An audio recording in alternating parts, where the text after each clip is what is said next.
Next topic is multiplicative inverse of z is 1 by z. For example, z is equal to 3 minus 4 iota. तो multiplicative inverse of z is equal to 1 upon 3 minus 4 iota on rationalising 1 plus 3 plus 4 iota से divide and multiply. तो 3 plus 4 iota dividing by 3 का whole square minus 4 iota का whole square. 3 plus 4 iota dividing by 9 minus 16 iota square. Iota square की value -1 that is +1 हो जाएगा और 9 plus 16 that is 25. Now we separate 3 by 25 plus 4 by 25 iota. Next is additive inverse. Additive inverse of z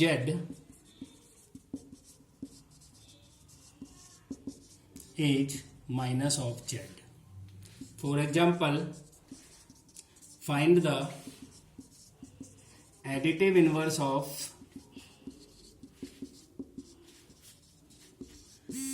3 minus 4 iota. Solution z is equal to 3 minus 4 iota. तो additive inverse of z is equal to minus of 3 minus 4 iota, that is minus 3 plus 4 iota.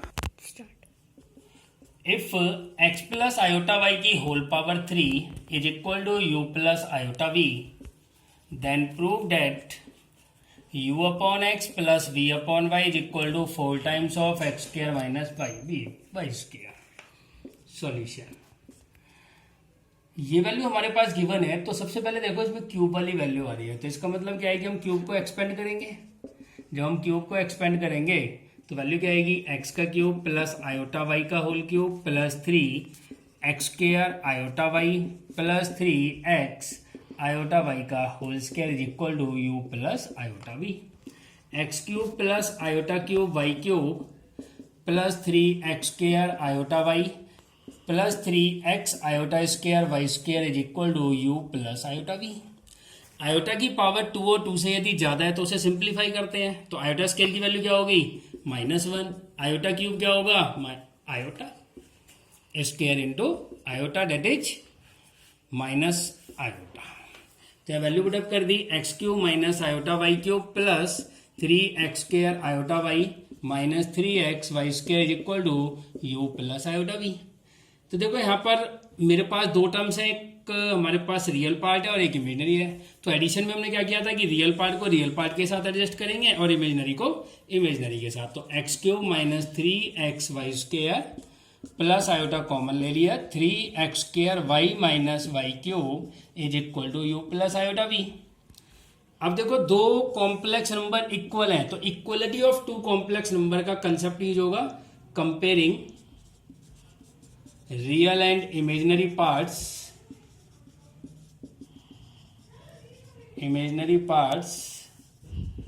on both sides.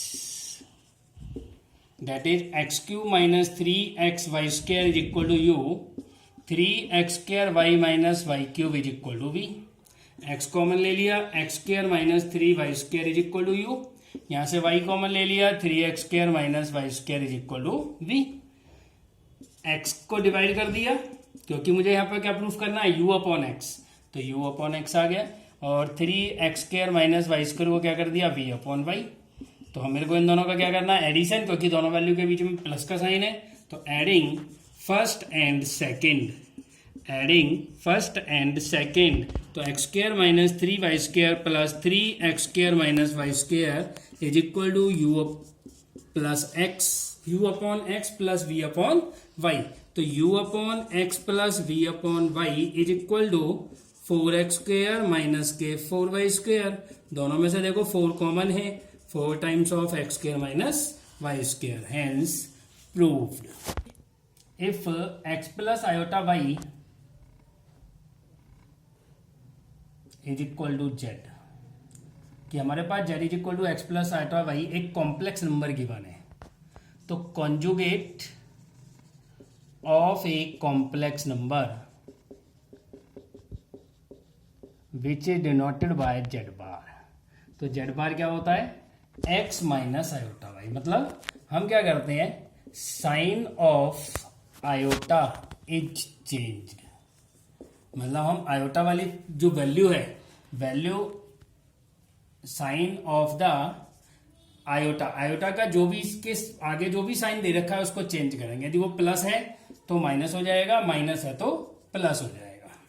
तो ये क्या होता है हमारे पास, ये result found out होता है। देखो यहाँ पे मैंने कंडीशन लिखी है Z is equal to x plus iota Y. इसका मतलब क्या है कि कॉम्प्लेक्स नंबर स्टैंडर्ड फॉर्म में होना चाहिए। और स्टैंडर्ड फॉर्म में चेंज करने के लिए हमने रूल पढ़े थे, addition rule, subtraction rule, multiplication rule and division rule.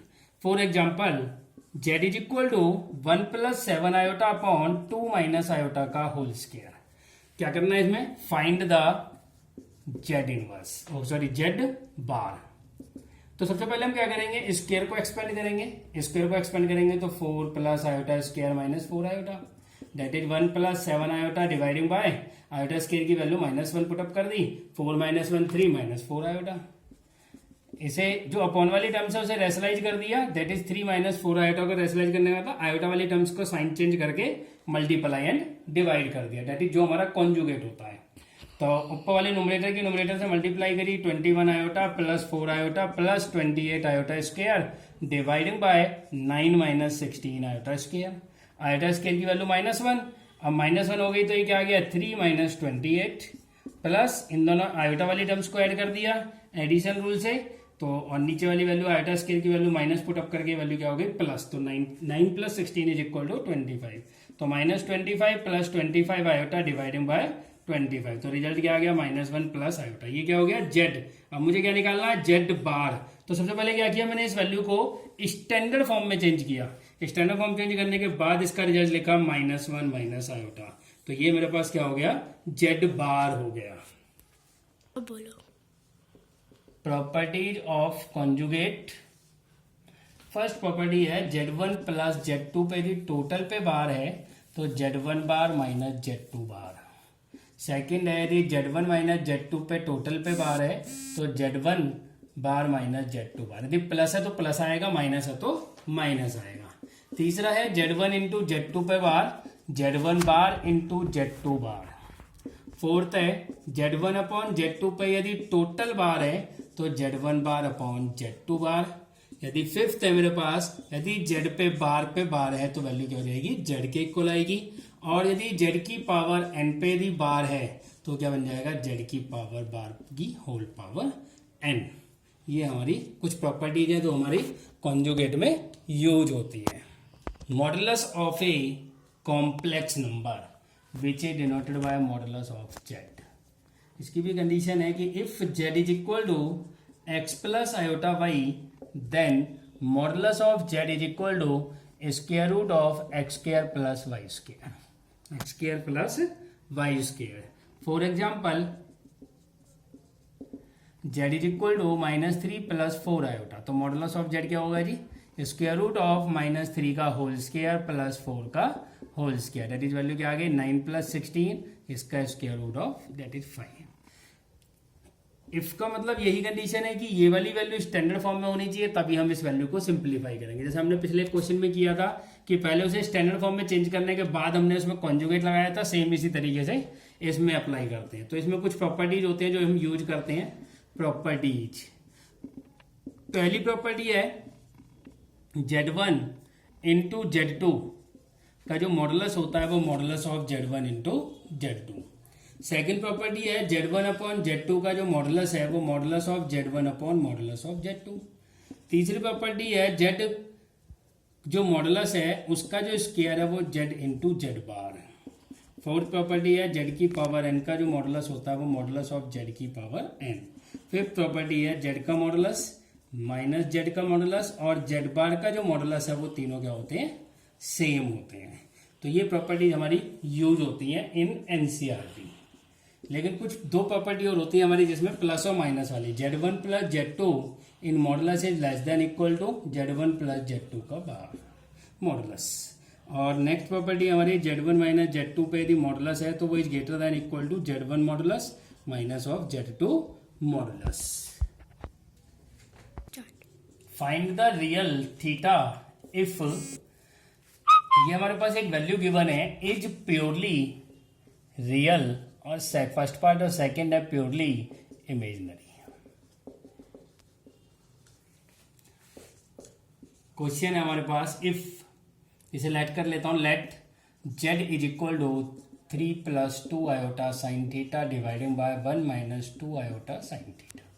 अब हमारे पास क्या है, पहले से स्टैंडर्ड फॉर्म में चेंज करेंगे क्योंकि हमने कंसेप्ट पढ़ा था कि यदि z हमारे पास गिवन है और वो भी स्टैंडर्ड फॉर्म में है तभी हम प्योरली रियल और इमेजिनरी को शो कर सकते हैं। रियल प्योरली रियल के लिए इमेजिनरी पार्ट को जीरो शो कर देंगे और प्योरली इमेजिनरी के लिए रियल पार्ट को जीरो शो कर देंगे। प्योरली रियल के लिए इमेजिनरी और इमेजिनरी के लिए रियल को। तो उसके लिए हमें क्या करना पड़ेगा, पहले उसे रेशनलाइज करना पड़ेगा, दैट इज उसके कॉन्जुगेट से मल्टीप्लाई एंड डिवाइड करना पड़ेगा। नोमिनेटर वाली value simplify, that is 3 plus 6 iota sine theta plus 2 iota sine theta plus 4 iota square sine square theta dividing by 1 minus 4 iota square sine square theta. जहां भी iota square है उसकी जगह -1 put up कर दो तो ये रियल हो जाएगा। रियल को रियल के साथ एडजस्टमेंट कर दो एज ए एडिशन रूल से और इमेजिनरी को इमेजिनरी के साथ, और जो अपॉन वाली है वो टोटल वैल्यू आ जाएगी 1 प्लस 4 साइन स्क्वायर थीटा। अब क्या किया हमने, इन वैल्यूज को सेपरेट कर दिया, 1 plus 4 sine square theta plus 8 sine theta dividing by 1 plus 4 sine square theta into iota. तो रियल और इमेजिनरी अलग अलग हो गए। तो सबसे पहला पार्ट आता है z इज प्योरली रियल। जब प्योरली रियल है तो इसका मतलब क्या होगा, then imaginary part of z is equal to 0। Imaginary part of z is equal to 0, इसका मतलब यही है। तो इमेजिनरी पार्ट कौन सा है हमारे पास, ये वैल्यू है। तो 8 sine theta dividing by 1 plus 4 sine square theta is equal to 0। Upon वाली वैल्यू 0 हो नहीं सकती, 8 0 हो नहीं सकता, इसका मतलब साइन थीटा 0 होगा। और जब साइन थीटा 0 होगा तो थीटा की वैल्यू क्या हो जाएगी, n पाई, और n belongs to z। Second है मेरे पास z इज प्योरली इमेजिनरी। अब जब z प्योरली इमेजिनरी है तो इसका मतलब क्या हो गया जी, रियल पार्ट को 0 शो करोगे। अब रियल पार्ट क्या है मेरे पास, ये वाला पार्ट है जिस वैल्यू में हमारे पास आयोटा नहीं है। तो 3 minus 4 sine square theta upon 1 plus 4 sine square theta is equal to 0। Upon वाली वैल्यू 0 हो नहीं सकती, इसका मतलब क्या होगा, 3 minus 4 sine square theta is equal to 0। 3 is equal to 4 sine square theta, तो साइन स्क्वायर थीटा की वैल्यू क्या हो गई, 3/4। तो हमारे पास वैल्यू क्या आ गई, sine square theta is equal to √3/2 का होल स्क्वायर। तो √3/2 किसकी वैल्यू होती है, π/3 की। अब साइन स्क्वायर थीटा यदि साइन स्क्वायर अल्फा है तो थीटा की वैल्यू क्या होती है, n pi plus minus alpha, n belongs to z। If a plus iota b is given, then prove that a square plus b square is equal to x square plus 1 का whole square divided by 2x square plus 1 का whole square. देखो यदि question में a plus iota b या a minus b iota b आता है और हमें क्वेश्चन में a square plus b square proof करना आ जाए तो इस क्वेश्चन को हम दो मेथड से सोल्व करते हैं, एक कॉन्जुगेट वाले मेथड से और एक मॉडुलस। एजी जो मेथड होता है वो हमारे पास मॉडुलस का होता है, इसलिए हम इसे मॉडुलस से करते हैं। a plus iota b is equal to x plus iota का whole square dividing by 2x square plus 1। तो taking modulus on both sides, हमने क्या किया, दोनों साइड मॉडुलस ले लिया। a प्लस आयोटा का मॉडुलस और x प्लस आयोटा का whole square dividing by 2x square plus 1 का मॉडुलस। अब हमारे पास कंडीशन होती है z1 प्लस z2 का जो मॉडुलस होता है वो क्या होता है, modulus of z1 upon modulus of z2। तो x प्लस आयोटा का होल स्क्वायर का मॉडुलस और 2x स्क्वायर प्लस 1 का मॉडुलस।